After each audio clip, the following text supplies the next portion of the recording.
പറഞ്ഞത്, ഖബറിൽ നിന്ന് ഖബറാളികളുടെ അടുക്കലേക്ക് അതാ സിയാറത്തിന് വേണ്ടി ചെല്ലുമ്പോ ആ സിയാറത്തിന് ചെല്ലുന്നവന്റെ ആവശ്യം നിവർത്തിച്ചു കിട്ടാൻ വേണ്ടി അവിടെ ഒരു മലക്കിനെ അല്ലാഹു ഏർപ്പാട് ചെയ്തിട്ടുണ്ടെന്നും ആ ചില അവസരങ്ങളിൽ വലിയ തന്നെ ഖബറിൽ നിന്ന് പുറത്തേക്ക് ഇറങ്ങി വന്നുകൊണ്ട് നേരിട്ട് തന്നെ കാര്യം സാധിപ്പിക്കുമെന്നും അതാ നിങ്ങൾ ആ നിലക്കുള്ള വിശ്വാസത്തെ എതിർത്തിട്ടില്ലല്ലോ. ആ സംഭവത്തെ സംബന്ധിച്ച് എന്റെ ചോദിച്ച ചോദ്യം പോലും നിങ്ങൾ അട്ടിമറിച്ചതാണ്. നിങ്ങൾ ചോദ്യം മാറ്റിയ തന്ത്രം കേട്ടോളൂ. ഖബറിൽ എഴുന്നേറ്റ് വരുന്ന സംഭവം ഉണ്ടോ എന്നല്ലേ ചോദിച്ചത്? ഖബറിൽ എഴുന്നേറ്റ് വരുന്ന സംഭവം ഉണ്ടോ എന്നല്ലേ ചോദിച്ചത്? ഞാൻ ചോദിച്ച ചോദ്യത്തിനല്ല മറുപടി പറയുന്നത്. ആ ചോദ്യത്തിന് എന്തായിരുന്നു ചോദ്യമെന്ന് ഇൻഷാ അല്ലാഹ് അതും CD ഇറങ്ങുമ്പോൾ നിങ്ങൾക്ക് കേൾക്കാം. ഞാൻ ചോദിച്ച ചോദ്യമല്ല മൂപ്പര് ചോദിച്ചത്. എന്നിട്ട് എന്റേതല്ലാത്ത ഒരു ചോദ്യം മൂപ്പര് ഉണ്ടാക്കുക. കാരണം ചോദിച്ച ചോദ്യത്തിന് മറുപടി പറയാനാവില്ല. അപ്പൊ മൂപ്പര് മറുപടി പറയാൻ പാകത്തിൽ ചോദ്യത്തെ ഒന്ന് ഉരുട്ടിപ്പരട്ടിയിട്ട് ഒന്ന് കൃത്യമായിട്ടൊന്ന് ചെത്തിമിനുക്കി മറുപടി പറയാൻ പാകത്തിൽ ഒരു ചോദ്യം മൂപ്പര് തന്നെ ഉണ്ടാക്കിയിട്ട് മറുപടി പറയാൻ ശ്രമിക്കുന്ന തന്ത്രമാണ്. ആ തന്ത്രം വേണ്ട, ആ തന്ത്രം വേണ്ട. എന്താണ് ഞാൻ ചോദിച്ചത് എന്നും നിങ്ങൾക്ക് CD ഇറങ്ങുമ്പോൾ കൃത്യമായി സുഹൃത്തുക്കളെ, സമയപരിമിതി കൊണ്ടാണ് പല ക്ലിപ്പുകളും ഒഴിവാക്കുന്നത്.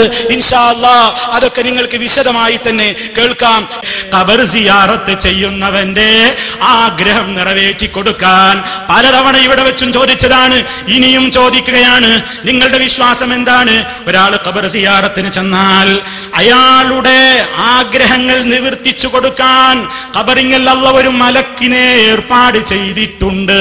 വതറതൻ യഖ്റുജുൽ വലിയു, വലിയ തന്നെ ചിലപ്പോൾ ഖബറിന്ന് പുറത്തേക്ക് വന്നിട്ട് കാര്യം സാധിപ്പിച്ച് തന്നേക്കാനും ഇടയുണ്ട് എന്ന് നിങ്ങൾ എഴുതിയിട്ടുണ്ട്.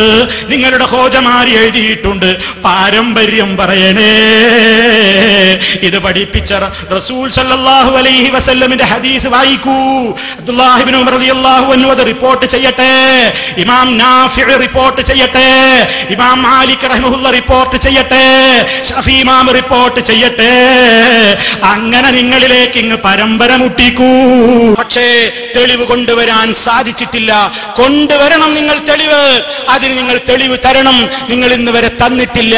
തരാൻ സാധ്യമാണെങ്കിൽ ഉദ്ധരിക്കൂ, ഉദ്ധരിക്കൂ. എന്റെ ചോദ്യത്തിന് പ്രമാണങ്ങൾ എടുത്തുകൊണ്ട് ഉദ്ധരിക്കൂ.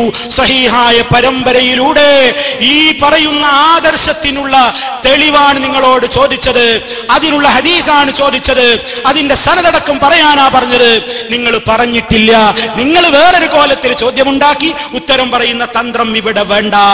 മാത്രമല്ല